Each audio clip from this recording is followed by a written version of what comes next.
Meron kang nagawang matindi-tinding kasalanan kay misis. O kaya naman sa karelasyon mo kay mister, o kay boyfriend, kay girlfriend, o sa ka-MU. Aaminin mo na lang ba agad? Or, ay nako, hayaan ko na lang habang di pa niya naman alam. Aasa na lang na hindi malaman. O kaya malaman niya na lang sa iba. Baka pwede pa akong magsinungaling. Yan, iniisip ng iba. Sisinungaling pa no? Kaya ano nga ba ang mga kasagutan? Sabi ni Renny Boy kay Hadas, nakakatakot man pero sa akin na kung sa akin siguro mangyari yan, aamin na lang ako Kuya Poy kung ano't ano man ang naging pagkakasala ko. Kasi at the end of the day, makukonsensya pa rin naman ako pagka yung pangonsensya ang mangurot sa akin, kapag ka nalaman niya mula sa ibang tao, mas mahirap yun. And I thank you. At sabi naman ni Gaspar Baltasar, oo, amin na agad. May moment na agad kung ayawan na. Kaya may ginawa sa iba kasi nga ayaw mo na ng routine ninyo. Kailangan iba naman. Iba yung iba rin yung dahilan ni Gaspar Baltasar. Kumbaga, ibig sabihin mo ba, hindi ka magloloko, okay? Hindi magloloko kasi hindi mo na gusto yung present mo, kaya ka nakagawa ng kasalanan. Iba rin yung punto de vista mo, ha? Yan, si El Pixie, sabi niya, namin ko na, Poy. Inamin ko na, wala na mahaba pang usapan, paliwanagan. Inamin na.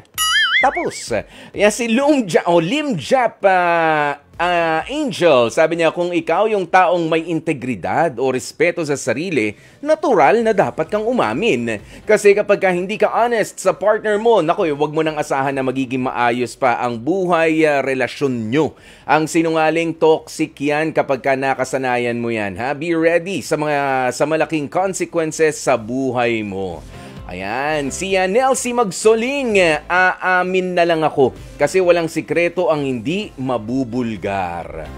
Samantala sabi naman ni J. Kim Sidneyra, sabi niya, mas gustuhin niya na lang, mas gugustuhin niya na maghiwalay na kaysa umamin. Paninindigan niya talaga yan, Kuya Poy, na wala siyang ginagawa pero nararamdaman ko na meron talagang itinatago. At siya pa ang galit.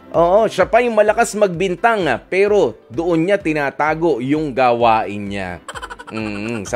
Sa bagay, yung iba ganyan defense mechanism nila, di ba? Ang meron kaya tang tinatago sa akin Ayan, pero sila pala mismo gumagawa. May mga ganun. Sabi ni Rosalina Dalangin, amin po ako agad kasi tao lang naman ako marupok, natutokso rin. Sunshine Tolentino, hindi mahirap ang umamin sa kasalanan. Ang mahirap po ay yung patunayan kung totoo yung nagawang kasalanan. Dahil kadalasan sa aming mga babae, mabilis kaming magduda kahit wala namang tamang katibayan. What if your partner admitted something you wanted to hear? Tapos, yun ang naging dahilan ng paghiwalay ninyo. At later on, napatunayan mo na hindi naman pala totoo. It's too late. Diba? It ruined your life already. Kasi mas madaling paniwalaan yung gusto nating marinig kesa yung malaman natin yung katotohanan. Yun lang po. Iba rin naman ang pakiwarin itong si Sunshine. Sa bagay, meron nga kasi mga ganyang tao naman. Umamin ka na. Di ba kapag nagkakaroon ng anong tawag mo rito, ng konfrontasyon sa pagitan ng dalawang magkarelasyon, umamin ka na. Yun ang gusto. Kahit na nagpapaliwanag ka, kahit wala naman talagang kasalanan, kahit na pakiramdam lang ang baon-baon mo, aminin nyo hindi lang mga babae, kahit mga lalaki, ganyan. Umamin ka na. Tapos nung umamin, hindi naman matanggap. Di ba? Hindi matanggap. At parang sila pa yung mas nasaktan. Sabi niyo umamin kahit hindi totoo ganun Ayan, sabi ni Mara Lingat, aamin syempre. Gulo yun kung sa ibang tao pa niya malalaman. Ay, sa bagay. Yan, si John Patrick Tumimbang, wala akong nagawang kasalanan sa karelasyon ko. Ang tunay na may kasalanan ay yung dating girlfriend ko. Hindi nagsasabi ng totoo kahit na nalaman ko na may sikretong karelasyon pala siya sa iba. Aba, gumawa rin ng ano, no? Oh, gumawa ng kwento si girlfriend, John Patrick. Napakamatapat mo talaga. Idol. Idolo kita, idolo kita. Sana totoo. Ayan, sabi niya, Kuya Poy, eto merong nag-message, sabi niya, una, Kuya Poy, wala akong kasalanan. Pangalawa, at ito ang mas totoo, wala akong jowa. Iyan ang sabi ni Ann Alacrop. Hindi ko alam kung saan ako maaawa dun sa ano. Kung saan ako matutuwa. Matutuwa ako sa una, walang kasalanan, biglang binawi, wala palang jowa.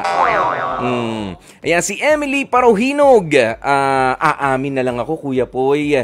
Kesa naman sa iba niya pa malalaman, meron pa kasing mga dagdag yun eh. Ayan, at hindi lang dagdag, meron ding bawas.